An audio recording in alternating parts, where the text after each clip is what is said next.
J'ai avec moi, vous pourrez rencontrer les poules excentriques. C'est le metteur en scène qui est avec nous, Fabrice Poissonnier. Bonjour. Bonjour. Vous allez bien? Très très bien, merci. Alors, parlez-nous un petit peu de ces poules excentriques qui sont une troupe de théâtre pour adultes, une troupe amateur, c'est ça? Oui, c'est ça, tout à fait, qui existe depuis un certain nombre d'années, puisqu'elle a été créée en 1997. Alors moi, je ne suis pas à l'origine de la création de cette troupe-là. Je l'ai reprise en main, je vais dire, il y a 2 ans seulement. Et donc en fait, on crée des spectacles. On part d'une pièce de théâtre et puis on remet à notre goût un peu des mises en scène un peu particulières. Ah, donc vous retravaillez Ouais. peut-être des classiques ou des pièces Alors, connues ou... Pour l'instant, non, c'est des projets. Des projets. Par exemple, on a le projet de Roméo et Juliette au goût du jour, sans parole. Ça, c'est une idée que j'ai eue et que j'ai envie de mettre en place. C'est bien pour le comédien qui doit apprendre le texte. C'est ça, Hein? exactement. Mais c'est pas facile non plus Et non, parce d'apprendre. qu'il y a toutes les intentions à donner. C'est ça. Bon, on n'est pas parti là-dessus sur ce projet, sur le projet de cette fois-ci. On est parti sur un autre projet, deux textes en fait, un texte d'Yvon Taburet et un texte de Gildas Bourdet. Gildas Bourdet qui a travaillé longtemps sur l'île.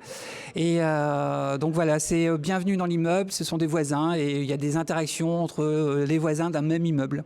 Voilà, c'est plutôt comique. Ouais, c'est plutôt comique. Ouais. Je pense que c'est des choses peut-être en théâtre amateur que les gens préfèrent jouer. Plutôt. Le comique. Plutôt. Même si on a des désirs parfois de jouer autre chose, mais c'est vrai que c'est plus sympa pour le public. C'est la récompense finalement, Ouais, parce c'est que ça. les gens réagissent, Tout à fait. rient, donc on a la récompense immédiate. ça. C'est pour ça qu'on C'est ça. préfère. Oui, quand c'est du dramatique, effectivement, les gens ont des sentiments aussi, mais on réagit moins. Et donc le public, quand il rit, c'est vrai que Les attentes ne sont pas les mêmes. ça porte quand même pas mal. C'est vrai. Et alors les niveaux des personnes qui intègrent la troupe, alors c'est les troupes amateurs, donc j'imagine qu'il y a des débutants. Oui, il y a Et des gens débutants. un petit peu plus confirmés. Tout à fait. Il y a certaines personnes qui ont déjà joué plusieurs spectacles, ou alors dans notre troupe, ou alors dans d'autres troupes, et puis d'autres qui débutent. Voilà, on essaye de faire un mixte de tout ça, et surtout une rencontre d'un groupe de plusieurs personnes, avec un même objectif de faire une création. Faire une création, donc de travailler avec cette troupe C'est ça. et de les intégrer Ouais. dans le travail de cette création. C'est de cette manière-là que vous travaillez. C'est ça, tout à fait. Donc à hauteur de combien d'entraînements par semaine Alors, on de répète répétition? une fois par semaine. Ouais. Ici sur Saint-André, à la petite maison. Et après, quand on s'approche d'une date de représentation, effectivement, on essaye de se voir un peu plus souvent pour effectivement resserrer un peu la troupe. Et le spectacle, c'est le summum, quoi. C'est la récompense. C'est la récompense. Parce qu'il y a du training tout au long de l'année, j'imagine. C'est ça. C'est quand même un boulot sérieux. Enfin, je veux dire, on prend du plaisir. On en a parlé parce qu'il y a des troupes de théâtre qui étaient venues nous voir. Ouais. Il faut qu'il y ait cette rigueur pour qu'il y ait du plaisir, il faut qu'il y ait un cadre. Tout à fait. S'il n'y a pas de cadre, effectivement, on ne peut pas montrer quelque chose Oui. à un public.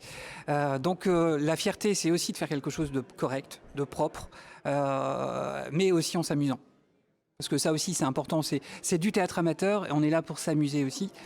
Mais sérieusement, quoi. On faut faire ça sérieusement. Est-ce que vous arrivez à mettre la pointe d'exigence qu'il faut pour arriver à ce résultat? Alors, Est-ce que c'est compliqué avec des amateurs? Alors c'est compliqué, oui et non. Tous les comédiens vous diront que je suis un peu chiant pour ça. Parce que ça peut C'est m'arriver. votre boulot finalement, enfin c'est votre rôle. C'est ça, tout à fait. En fait, moi j'ai une idée de scène telle que je voudrais la rendre. Et tant qu'on n'y arrive pas, il recommence. Voilà. Et du coup, est-ce que... Alors, et à contrario, est-ce qu'ils l'acceptent cette exigence? Parce Oui. qu'à un moment donné aussi, ils peuvent se dire, oh, ça va. Non, il accepte. Il accepte parce qu'ils savent.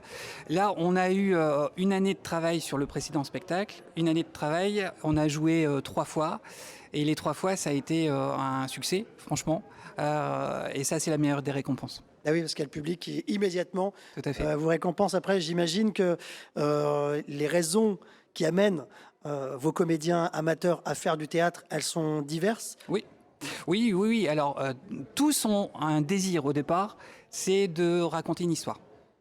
De participer à une aventure aussi avec des copains. C'est pas uniquement personnel. Ça peut arriver, bien Ouais. sûr, ça peut arriver. Il y a des personnes qui font du théâtre pour réparer quelque Confiance en chose. soi ou Ouais, réparer voilà. quelque chose.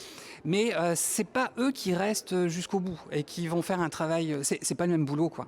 Quand on fait metteur en scène, quand on fait comédien pour monter un spectacle et pour représenter quelque chose à un public, c'est vraiment un travail à part entière. Si c'est pour réparer quelque chose en soi, c'est autre chose. C'est une autre démarche. Et donc c'est plutôt une orientation, plutôt atelier, des choses comme ça. Où là, on va pouvoir faire plus des séances de... Là, pour le coup, je parlais tout à l'heure de training, mais là, c'est vraiment ça. C'est ça. Là, on va être vraiment sur la technique, Oui. sur tout ça, ressortir les émotions. Tout à fait. Mais c'est quand même un peu de ce travail-là que vous faites aussi Alors, avec vos comédiens. On fait aussi, surtout au début, quand il y a des comédiens débutants, pour que chacun ait quand même un niveau correct, on travaille là-dessus. Des exercices, on travaille le sentiment, les émotions, on travaille tout ça ensemble. Ouais, ça, c'est quand même quelque chose qui doit être assez satisfaisant. On démarre l'année avec un niveau et on termine l'année au spectacle avec une capacité de faire ressortir certaines émotions qu'on ne soupçonnait parfois pas, parce que dans la vie, on est, je sais pas, commercial, boucher ou j'en sais rien, on fait du théâtre pour des raisons diverses, et on s'aperçoit qu'en fait, on est capable de plein de choses. En fait, parce que dans nos vies de tous les jours, on a une espèce de carapace, un rôle qu'on joue, on en parlait tout à l'heure, une espèce de rôle qu'on joue, et là, il y a ce fameux lâcher-prise. C'est ça, et je pense que parfois, certaines d'entre elles découvrent des choses d'elles-mêmes, qui sont assez intéressantes d'ailleurs. Et ça peut être quoi, par exemple, tiens? Qu'est-ce qui peut ressortir à un moment donné? La capacité d'être très triste ou la capacité d'être très... Alors pas ça, non? Non, pas ça. Le fait de pouvoir monter sur scène, Ouais. et puis d'endosser un personnage, et de le montrer à un public. Quel qu'il soit, hein. Ça peut être 10 personnes, ça peut être 100 personnes, c'est pas le nombre qui fait. C'est vraiment se montrer à un public. Après, l'avantage, c'est que, comme on le disait tout à l'heure, comme on est derrière un rôle, on arrive plus facilement à apprivoiser le regard de l'autre parce qu'on n'est pas soi-même à ce moment-là. C'est ça. Alors, on travaille beaucoup, et moi, c'est plutôt dans ma technique, on travaille beaucoup le costume, on travaille beaucoup sur les musiques, et ça habille aussi un petit peu tout ça. Ça aide la posture, quoi. Ça aide la posture et ça nous enlève aussi de notre quotidien et donc de nous-mêmes un petit peu. Bravo. En tout cas, et oui, c'est toujours très intéressant sur le théâtre parce que on en a peut-être une certaine image pour certains d'entre nous, mais ce qu'il faut bien comprendre, c'est que le théâtre, c'est pas forcément pour devenir comédien professionnel.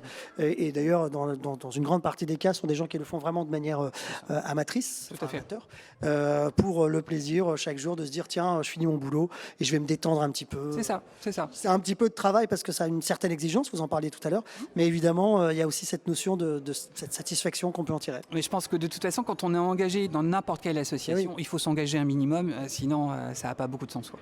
Et donc, vous venez d'arriver, ça fait 2 ans, c'est ça, vous m'avez dit? 2 ans. Alors, 2 ans. ces poules excentriques, moi, j'aurais bien aimé en savoir plus, moi. C'est quoi ce nom des poules excentriques? Alors, en fait, auparavant, quand je suis arrivé, on est venu me chercher parce qu'il n'y avait pas de metteur en scène dans la troupe. Vous êtes vous êtes de la, Oui, de la oui, région? je suis de Croix. D'accord. Donc on est venu me chercher et je suis arrivé et en fait la troupe s'appelait, je le lis parce que c'est un peu Allez-y, compliqué, allez-y. c'est Veritas Poetae Stylo Edit. C'est ça. En fait la vérité vient de la plume du poète. D'accord. C'est ça que ça veut dire. Bien sûr. Sauf qu'on ne retient pas. Enfin moi en tout cas j'arrivais pas à retenir, la preuve c'est que j'ai encore besoin de le redire.